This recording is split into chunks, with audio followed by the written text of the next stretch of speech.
My name is Lee Wenham. I helped plan what would have been the world's largest diamond heist, targeting diamonds worth £350 million. But it didn't go to plan. I ended up in jail. This is how crime works. When I'd gone into the vault and seen the diamonds, to be honest with you, I'd never seen a diamond as big as that. It was pretty shocking. To do a heist like this, it takes balls, it takes history. You can't go and do a job like that and not be positive. You can't go in half-hearted, thinking maybe it's going to work. You've got to think it's definitely going to work.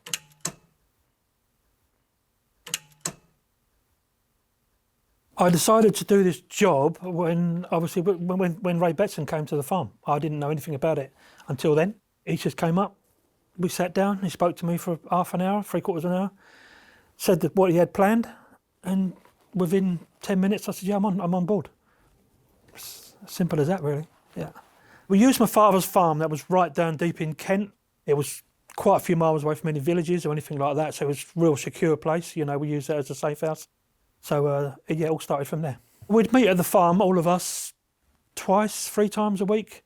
When you meet people like that, you know, when you're going to do something as big as this, you do your background on the people, you find out their history.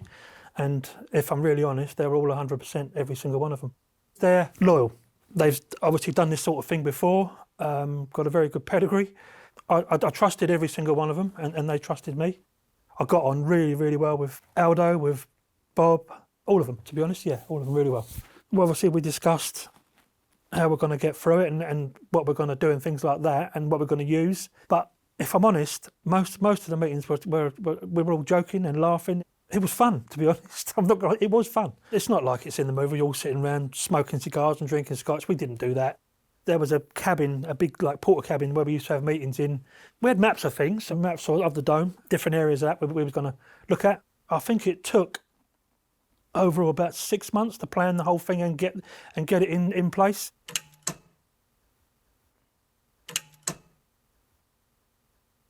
I think I went to the dome 4 or 5 times.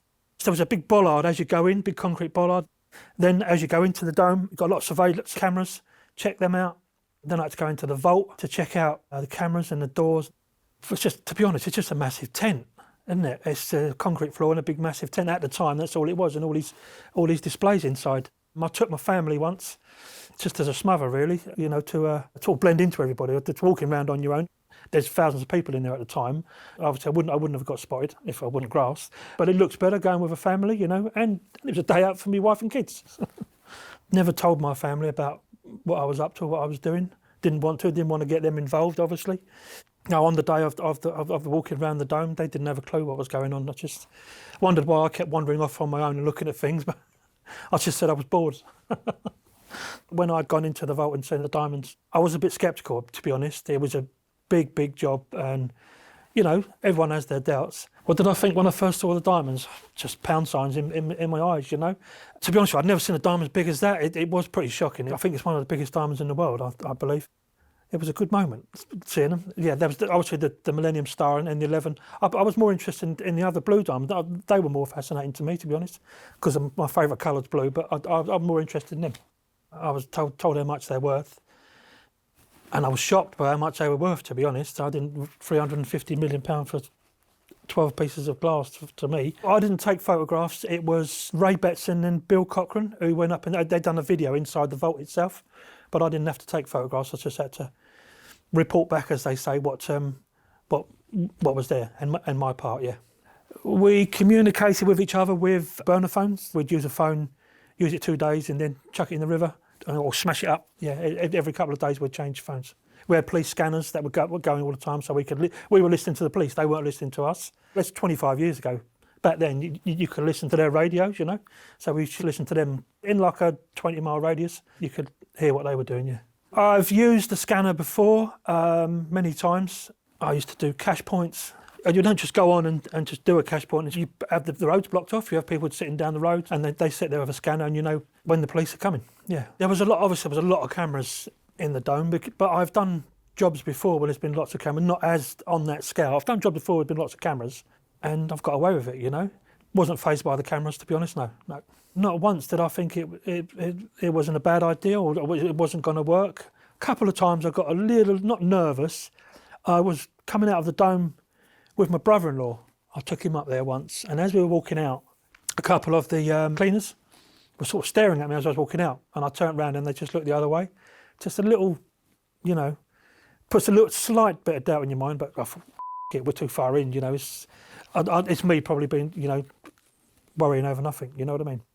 So I thought, this is going to go on roller skates, this is all right, yeah, it's going to work.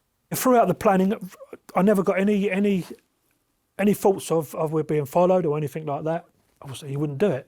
But it was only when it was up to the last few days, and when I went up to the coal yard to do the last preparation on the JCB, there was a guy walking his dog, and he just kept sort of looking over, watching what I was doing. But again, I thought, you're getting paranoid, stop it. But obviously, it probably was the police, yeah, watching me, yeah.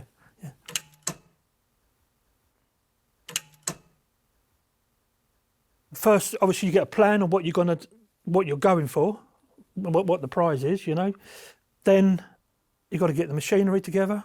I did not just go to the dome to look at planning as well. I sat up on the bypass and watching what was going on. At the time, there was loads of building work being done around the dome, dumpers and JCBs and all sorts of diggers. Even coming right up to the edge of the dome, there was JCBs flying up and down. That was mainly why we used a JCB. It's a camouflage. It didn't look out of place. And you had the room in the back to get everyone in, yeah. The plan was to take a JCB, crash through the gates, and then go through the side of the dome. It's a pretty dangerous bit of kit if it's used, in that way, I suppose, yeah. Obviously, you can't go out and buy a JCB to use it. I nicked the JCB from a place called Tunbridge in Kent on a building site, drove it back to my dad's farm, and then after a while, I had to do some modifications to it. A JCB is a 7 or 8 ton machine, They had about 2 mile drive of it, and the whole thing was just too heavy, and taking that bit off would taking like 1.5 tons off of it, because you have a big thing on the back called a back actor, so I had to take half of that off. Because there was going to be 4 bodies inside with Ray driving, I had to take all the mechanics out of the back, all the levers that work the back actor, take all them out, and then halfway up the windows I blacked them out, so obviously they can't see in. And then as Ray was driving it around the field, he said, when you bring the front arms up, you've got a big bucket and you can't see that well. He said, so I can't see through the bucket. So I had to cut big square holes in the front of the bucket so he could see through as he was going through the side of the dome. Same with the van, a couple of vans. You have to nick them. You can't go and buy them because they'll always trace it back. I think the only thing we bought was the speedboat and the nail gun. Everything else was stolen, yeah. We nicked it all, yeah. Using the Hilti gun I think it was Bill Cochrane's idea.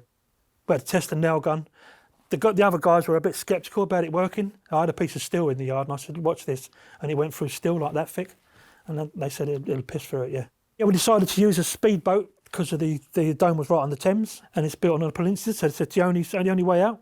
Unless you start driving back, it's going to bang you into traffic. I think Ray and Bill first brought a speedboat to the yard. It wasn't any good, so we ditched that one. And then we sent Terry Millman to buy another boat in Whitstable. So Terry went and bought one in the name of Terry Diamond. Idiot. He paid $3,500 for it, I think, in cash, and bought that one back. And we tested that one, and that one was perfect. I took it down to a place called Buell Water, which is in Kent. A friend of Terry's had a house that was right on the water. So we took it down there and tested it on there, and it worked perfect, yeah. The smoke grenades, I didn't have anything to do with them. That was Aldo Scirocchi's job to use them, and I think he was the one who supplied them. I don't know where he got them from, to be honest. But the point of them is, because there were so many cameras in the dome, once the JCB had pulled up, it's to throw sort of half a dozen around to make a wall, really, a smoke wall, to try and stop as much as they can watching what they were doing. I used to use body armour just going to do a cash point. You never know what's coming, you never know who's coming. You never know, when you're doing something as severe as that, you don't know if someone's going to pull out. I've had guns pulled out on me before. I've been shot at before doing jobs. So using the body armour, it's just a natural thing that you do. And you can, I think you can't get them anywhere. It's just there's loads and loads of planning and loads of stuff to get. And also it costs a lot of money. It's, I think between all of us, it cost us 20 grand to put it together. I know it's not a lot of money in concerns of £350 million worth of diamonds, but, we never got no money and it cost us 20 grand. It was so well planned There was a little bit of, I was a little bit sceptical about the boat driver because he was brought in right at the last minute because another guy we had let us down, but the other guys knew him. So I went on that, you know. That was the only concern I had. But everything else, getting into the dome, crashing through the side of the dome, getting into the vault, I didn't have no worries about it at all.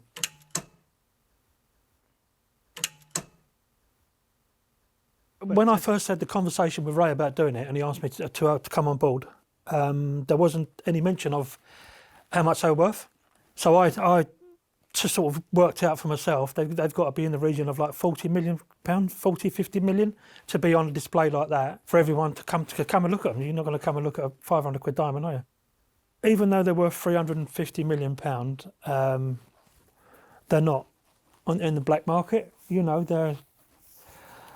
I don't know, I think they were sold for like 20 million, which is still a lot of money. But just for my part, I was getting £1 million, which I wasn't grumbling about.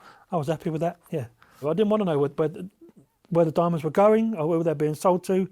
I knew I trusted Ray to bring my money back. Obviously, we had a good working relationship. But I didn't know where the diamonds were going, and I didn't want to know. There was a little rumour that and the big one was going to be cut down into 4. But that was just rumours between us. But I don't know where it was going. At the time, when my dad bought Tong Farm, there was cottages on the farm, or just on the perimeter of the farm, and I bought one of them 3-bedroom cottage with an acre of ground, and I was just starting to sort of do that up. So I was going to chuck sort of £100,000 at that and have that done up. And then my dad had a couple of 3 villas in Marbella in Spain. There was 2 for sale, and I was going to buy 2 of them and just rent them out, and buy bits of land and stuff like that. Just put the money into things, you know. It was just all focus on the money, to be honest. As I said, diamonds are not my thing. I don't care where they were going. I was on a wage, and that was it.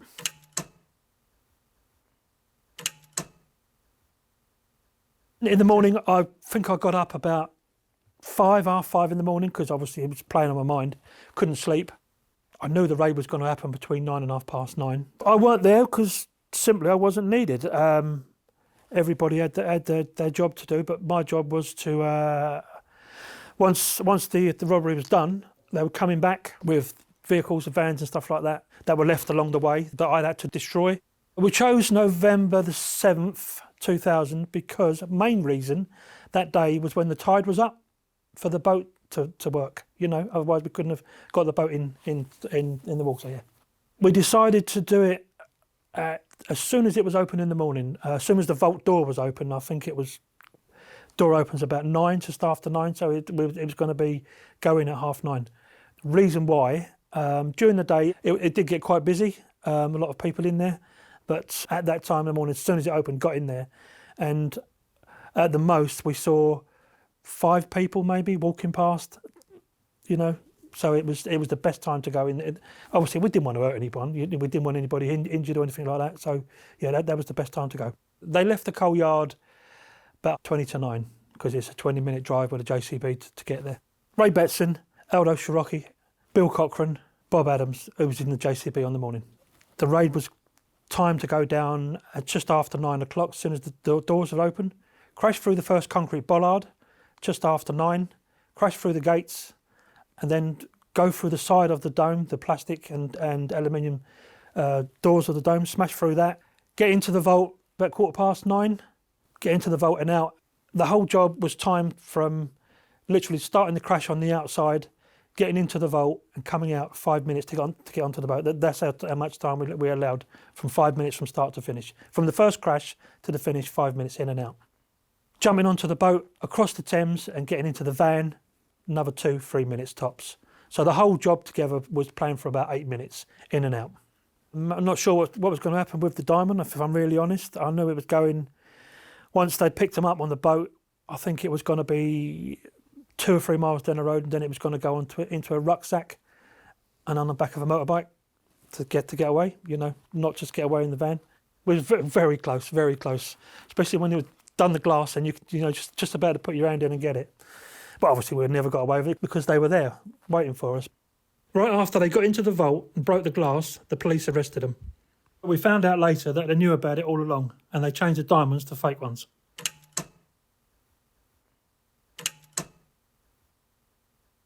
I was waiting for a friend of mine to pick me up to go down the farm and do what I had to do. I was listening on the radio to see if I could hear anything about the raid or what had happened. Strange, there was nothing on there, to be honest. I was right up until like 10 o'clock. I didn't hear anything on the radio, but it was already on TV by then, which I didn't know. I was just very anxious about what had happened. And I got to the farm to do my bit, get rid of everything that was at the farm, at the safe house. A friend of mine was driving. As I went to pull in there, there's like a little triangle before you hit the farm, and you've got about 300 yards before you actually go into the farm. And I could see it was just black with police everywhere, all armed police. And I said to him, like, just go. And he drove me into the police. Yeah. And they just put 2 guns through the window to my head, dragged me to the floor, kept me there for about an hour, I suppose, and then took me off back up to London. As soon as that gun came through the window into my head, the first thing that went through my mind was, I've lost all that money. And the second thing was, who's grassed us? You know, who's grassed us up? Yeah. They had a surveillance team day and night on the farm, 24/7. The guy next door was supposed to be a friend of my dad's, but he let the police put cameras up on the telegraph pole in his house so they could watch us. There was a field opposite the farm with a hedge, and they were laying in camouflage there for weeks on end watching us. Yeah, they were everywhere. There you go, that's life, it's history. Character building, that's what it is. And maybe it was a little bit because I'd never been caught before that was a little bit, what's the word? A little bit overconfident, I suppose. Yeah, a little bit overconfident with not getting caught. I should have thought about it a bit more, but, you know, that's life. I see myself as someone who'll take a chance doing robberies like this. But you've got to be in a completely different mindset to do something like this, and then just a person who goes out and nicks a car or anything like that. It's a completely different mindset. So I see myself as nobody different than anybody else, but just better. At the time of the Dome heist, I was 32. I was young, just wanted bundles of money, to be honest. But looking at it realistically, down the line, we'd have been caught at some time, yeah. Listen, we've all got a job to do, and the police have got their job to do. If the police wasn't informed, and I believe this in my heart, definitely 100% we'd have gotten away with it, definitely. You can't go and do a job like that and not be positive. You can't go in half-hearted. You know, you can't go in there and thinking, maybe it's going to work. You've got to think it's definitely going to work. If we had pulled it off, it would have been the biggest heist in the world.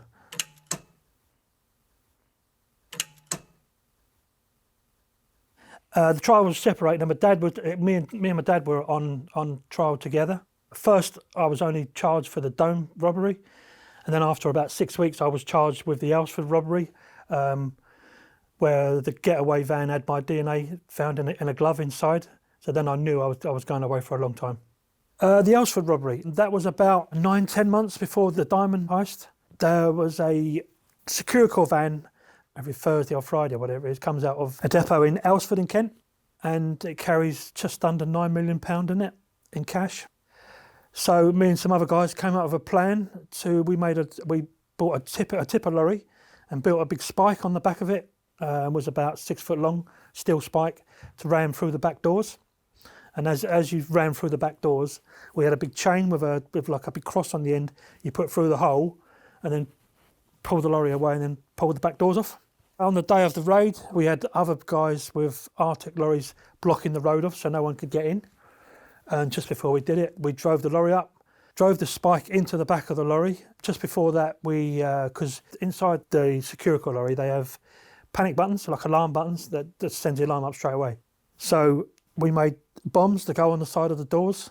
Not real bombs, they were Fray Bentos pies. I saw them in a shop, and I saw it looked like a bomb, so we sprayed it and put wires on it and made it look like a bomb. So we just had magnets on it, just put them on the doors, so they put their hands on the windscreen.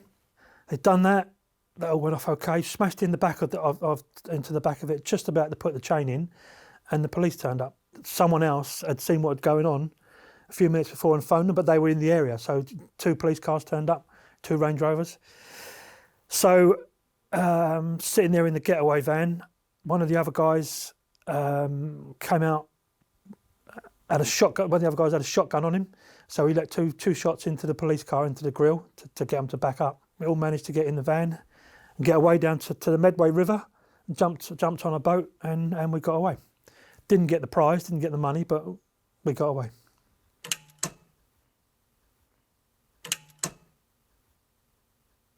The day we were about to go up on trial, they sent a message to me saying, if you plead guilty to both sentences, we'll let your dad go. So, I don't suppose everyone would do it, but I just thought, I've got to get him out of here. My QC said to the judge, I recommend single figures instead of double figures, because he's pleaded guilty. So he went right to the top and gave me 9 years and 4 years. But it was a relief, to be honest. The stress of not knowing what's coming. I was just really, really happy that it was over. I think it was a Thursday night. We come in Woolwich Court. We all got remanded, and there's a big tunnel that goes under from the court straight into Belmarsh Prison. The time we got processed in, given our numbers and taken to the wing, it was quite late in the afternoon. And this is how the jokes were. We're all facing 10, 15, 20 years in prison. And Bob Adams said, "Oh, it's a Thursday night. They do a roast on a Thursday night." It was joking all the time. Even at that point, he knew he was going to get a lot of bird, but he was still joking. Spirits were high. And as we walked onto the wing, people must have been watching it that day on TV, because it was really big on TV at the time and in the newspapers. And they just all stood up and started clapping, and felt good at the time. Didn't last. Everyone, wanted to come and talk about it and ask what had happened. More or less everyone on the wing, really. The reaction from people inside were, you're like a little bit of a hero to them, really. They all want to sort of, hang around you and stuff like that, because you've done something that's right out there, it's bigger than what that they could ever think of. We never had any negativity at all. People were just like, me, you poor bastards, you never got away with it, It was that sort of attitude. Sorry about swearing. It felt good at the time, but the next day you wake up. I don't know, it's a strange feeling. You wake up and you look around and you think, when you open your eyes, you think you're at home, you've got to go and do something, and then, wow, do you know what I mean? Bang, you're inside. Yeah. Then it hits you, yeah. It's just being away from your family. I had 2 young daughters at the time, very young daughters, and being away from them. If say I'd have got 20 years in total, I'd have had to serve at least 10 years, and 10 years away from your kids. They're teenagers, or they're they're having kids by the time you come out. That's a scary thought. Yeah. A day in prison in Belmarsh is a very, very strict prison. They have a lot of staffing problems, so you're behind your door, locked up 22 hours a day. So you get up in the morning. I used to wake up at 6, half 6. Always have done. Have a shave or whatever, and just make a cup of tea, and then the doors open at 9. You let out to get your breakfast for half an hour, and then you'll bang back up until 12 o'clock, 12:30, lunchtime. You come out, you get your lunch, and then you bang back up again until 6 o'clock, 5:30, 6 o'clock in the evening, and then they let you out for half an hour's association. And then you're banged up again till the next day, and every day's like that. And some, because it wasn't many days, but some days you go out on exercise for half an hour, but if they had the staff, so it was hard. Yeah, there was lots of time to think, but I think I'm quite a positive person, and sitting there thinking, just stewing on things, it doesn't make it any better. You just got to get on with it. I just slept most of the time, to be honest. I'd get up and do exercises in the cell, just keep yourself motivated, talk to people out the window at night. You just got to make the best of where you are. We had a wing to ourselves. There was 6 of us. We had the whole wing to ourselves. And downstairs there was 4 IRA guys. They had a wing to themselves, but we used to talk to them through the window at night. Go out at a certain time, have our little chats with like a load of old women, really.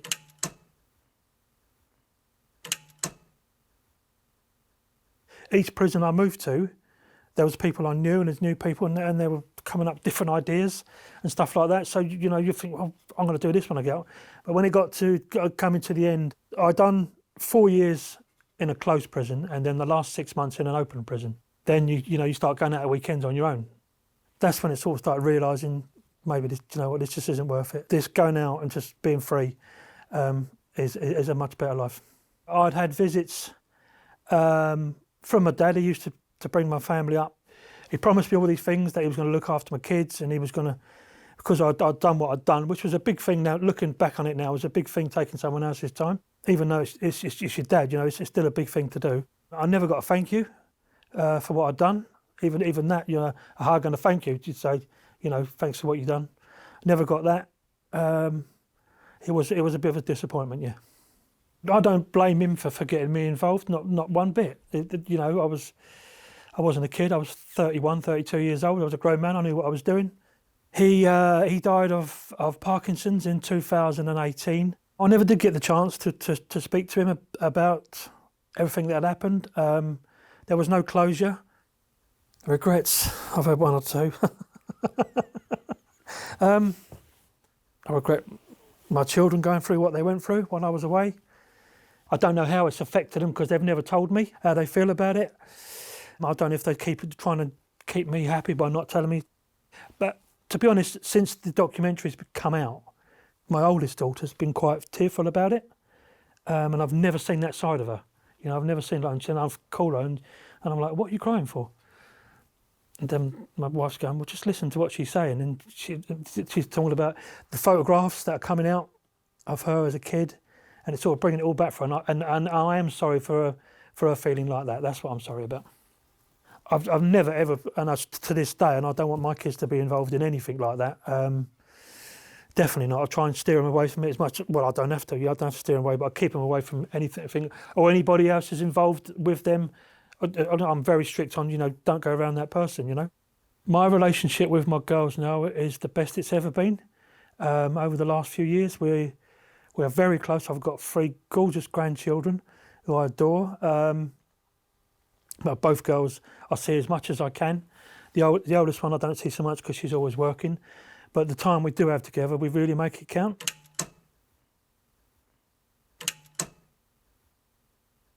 To do a heist like this, it takes balls. It takes history. You know, the people that you've grown up with, that you've learnt along the way. I'd been involved in crime all my life, you know, since a child. That's all I'd seen. I was born in Pembury in Kent. When I was born, we were living in a caravan, moving all over the place because I come from a gypsy family. I didn't like school. Didn't like school at all. I got bullied at school when I was a kid. I can't remember the guy's name, but I remember a big tall guy with ginger hair, and he bullied me because I was a gypsy traveller. I left school when I was 12 because we kept moving so much and I was taken out of school. Most gypsies, 99% gypsies, are very close and we don't mix with non-gypsy. We call them gorgers. We don't mix with gorgers. But I wasn't like that, even from a child. You know, I'd sort of mix with everyone. But that's where we came from. I have a big family, very big family. My dad's brothers and sisters, there was 10 of them. And my dad, when I was growing up, he first, as all gypsies say, tarmac and the drives, he was doing that sort of work. Up until I can remember when I was about 5 or 6, and then I just knew everything he'd done was up to no good. He was doing all sorts of nicking. That's when he started getting in with the people from the South London, you know, and getting into the criminality that way. So that's when I was at 5, I was going out with him. I can have flashbacks to then, you know, I can remember what was going on. People chucking boxes of cigarettes and whiskey out the back of lorries and stuff like that, you know. If I'm honest, I don't think I know a gypsy that hasn't done criminal things, you know. We're all at it. Again, it's a way of life, not a way of life, but it's just there we are. That doesn't sound good, does it? Listen, if it's there, you've got to take it. Oh, I started quite late. I didn't start till I was 14, 15. My very first job I did, I was in Tunbridge Wells High Street in Kent. I nicked JCB out of the High Street. My dad had, at the time, people from all over the country buying stuff like that. He'd never do anything himself. He'd always get other people to do it. All these little thieves going out getting stuff for him. And they were charging him quite a bit of money to do it. And one day I said, listen, there's one in Tunbridge Wells, I'll do it for half the money. And he said, I bet you can't. And 2 hours later, I drove in the yard with it, and I just started from there. That was my first crime, yeah. My father was very happy to be involved, but it was different times. You're talking in, you know, late 60s, 70s, different times. Back in the day, you could, you know, JCBs only had one key to fit all JCBs. So you would just rich pickings. And I'd done that one. I thought, you know what, that's pretty easy. And I had 1,500 quid. I'm 15 years old. It was back in the 80s. It was a lot of money. 1,500 quid was a lot of money, you know. So I just went out and just started doing it and kept doing that, and then just got into loads of other things. No, I didn't grow up watching movies or think I want to be like that. It wasn't movie. It was the people I was around, the people I was brought up with, not movies. The people I was looking up to, like I said, was like the Hayward brothers. There was lots of people around in them days. There was another guy up in London. I can't remember his name now, but he was doing armed robberies at the time, and you know he'd come back down to Kent and he'd be in a brand new Mercedes car, and he'd stand in the pub and pull out like 500 quid and buying drinks. And I thought, yeah, I'll have some of that, and that's what sort of got me into it, really. Yeah. The first cash point I did, I think I was only 20 then, 21. Again, stole a JCB. Got up to the cash point, just got the back actor, the back digger on it, and just dug the safe completely out of the wall, ripped the wall out. I remember one time we'd done one. There was a police station very, very close to the cash point, and we knew there was a lot of money in that one. I think it had just been loaded up for the bank holiday. We went up to the police station, and there's 4 cars sitting on the forecourt, and we let all their tyres down before we did it. Then I got into so many things I can't remember. I got into somebody was nicking travellers' checks and bankers' drafts out of banks. Me and a couple of other guys were buying stuff on them and selling them on for after money. I'm giving it all away here, aren't I? Doing post office, breaking in the post office, then blowing the safes in them, doing that. Not when anybody was there, so I didn't want anybody hurt. It is exciting. Well, it was exciting, should I say. A cat and mouse game with the police. Many a times, I've even after a cash point, I've been chased by them, and I've turned around and stuck my finger up at them and things like that, you know, to get them to chase me more. At the time, when I was young, then it was exciting. It was a real buzz, yeah. When I was, say, from 20 years old, I was, I don't know, pulling in about 5 or 6 grand a week. It was a long time ago. It was good money, and some jobs, you know, I've done some things where I've had 80 grand in one go in one night.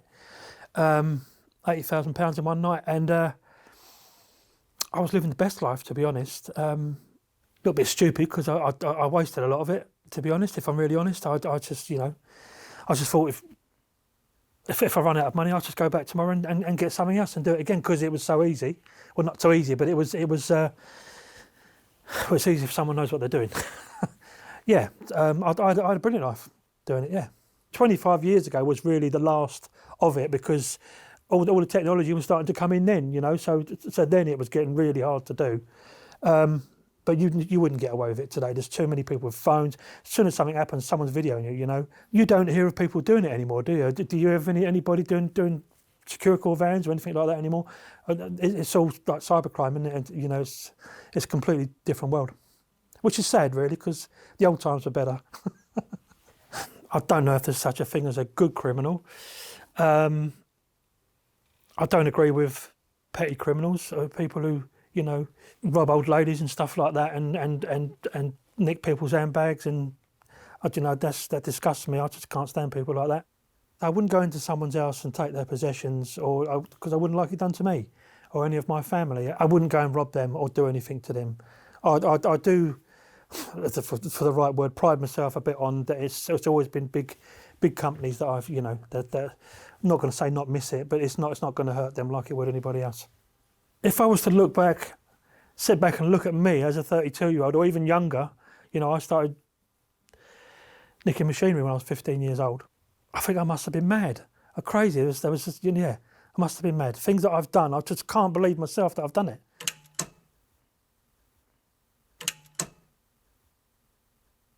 Yeah, I hadn't been to it's now called the O2, I hadn't been there for years. And my partner bought a couple of tickets for me to go and see Van Morrison and Jeff Beck. We parked up, and as we were walking into the O2, I don't know why, but I found myself checking out security, looking at the perspex and aluminium door, and I just had to stop and think, what the are you doing? And I just got on and enjoyed my evening. And that did actually happen. After I started the landscaping business, obviously the money was completely different to what I was used to. You know, it was good money, but it was, you know, it's just get by money, really. You know, especially when you've got a big family, it's always taking money off you. Want this and want that. But I'd done landscaping when I was a teenager, actually. I was in the open prison. I was working down on the farm, and so I just thought I'd go back to trying landscaping again, and it's worked out pretty well. I've been doing it ever since. I've had a lot of tattoos over the years, and everyone has a story, I suppose. Just for example, I've got the diamond there, so remind me not to do it again. There's one there of a sawn-off shotgun. Takes me back years, that one, when I used to use them. Yeah, and these I'd done many years ago, and I think really sort of reflects Born Wild was me, really, back then. I never thought about writing a book, to be honest. I suppose it's taken about 9-10 months to do, but I'm happy with the way the book come out. It sparked up a lot of emotions. It's a roller coaster of a ride. I'm telling my story because I want to leave something for my family, my kids or grandkids when they're older. When I'm gone, they can say, "Well, that was my granddad." I know it's not a brilliant life, but at least I've been someone. I'm not just every Joe on the road. That's on the goes to a 9-to-5 job. Sorry, I'm not normal. And I'm proud of that. I'm proud of who I am. Yeah. Hi, I'm a producer on How Crime Works. If you enjoyed this, please subscribe and comment below with more topics you'd like to see us cover.